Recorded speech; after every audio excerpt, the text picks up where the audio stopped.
Donc PMI Science, c'est le département de recherche et de développement de Philip Morris International, qui est aujourd'hui plus connu comme le premier cigarettier dans le monde. Ce qu'il faut savoir, c'est que nous avons une nouvelle vision. Nous aspirons à arrêter la fabrication de cigarettes le plus vite possible et contribuer à la construction d'un monde sans fumée. Et c'est la raison pour laquelle je suis aujourd'hui ici dans ce congrès médical, pour expliquer tous les efforts que nous avons entrepris maintenant depuis plus de 20 ans dans le développement et l'évaluation de ces produits sans fumée, parce que nous pensons que ces produits représentent une réelle opportunité pour offrir à des fumeurs qui ne peuvent pas ou ne veulent pas arrêter de fumer des alternatives qui sont aujourd'hui moins risquées que de continuer à fumer la cigarette.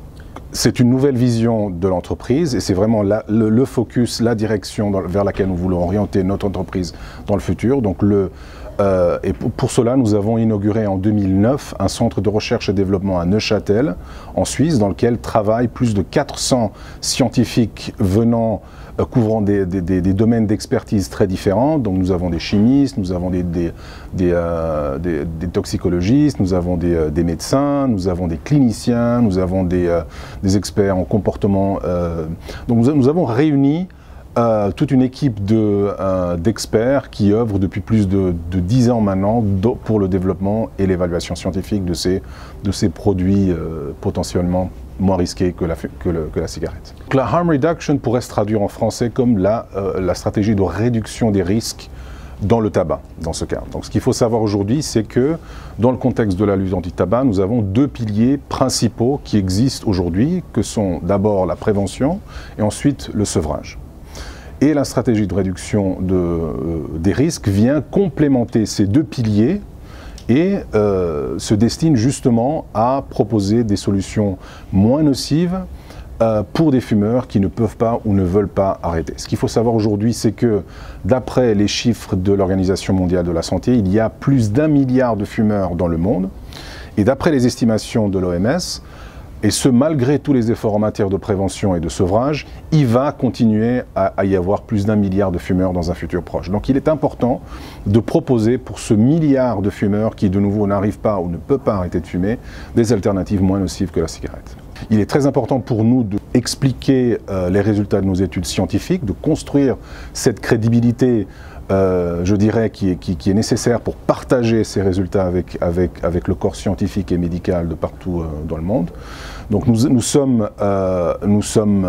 avons pour objectif de communiquer de façon la plus transparente et d'avoir un véritable dialogue avec la communauté scientifique et médicale externe pour justement discuter de ces résultats scientifiques et aussi auprès des consommateurs pour que finalement il existe désormais des alternatives moins nocives à la cigarette s'ils ne peuvent pas ou ne veulent pas arrêter de fumer.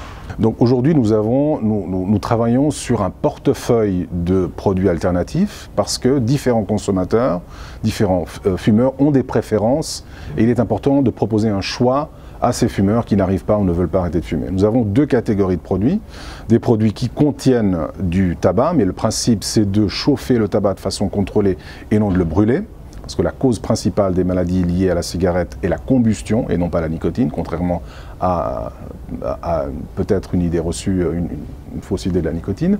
Et nous avons une deuxième catégorie de produits qui ne contiennent pas de tabac et qui délivrent de la nicotine sans tabac. Le produit le plus avancé aujourd'hui est commercialisé sous la marque IQOS dans plus de 43 pays dans le monde et a déjà permis à près de 6 millions de fumeurs d'arrêter de fumer et d'utiliser exclusivement ce produit. Absolument. Donc notre nouvelle vision, c'est vraiment, comme je l'ai dit avant, d'arrêter le plus vite la fabrication de cigarettes et de commercialiser ces produits moins nocifs que la cigarette, et ce, partout dans le monde. Donc il n'y a aucune région du globe qui est exclue de cette nouvelle vision, et l'Afrique, et le Maghreb en particulier, est tout à fait concernée par cette nouvelle vision.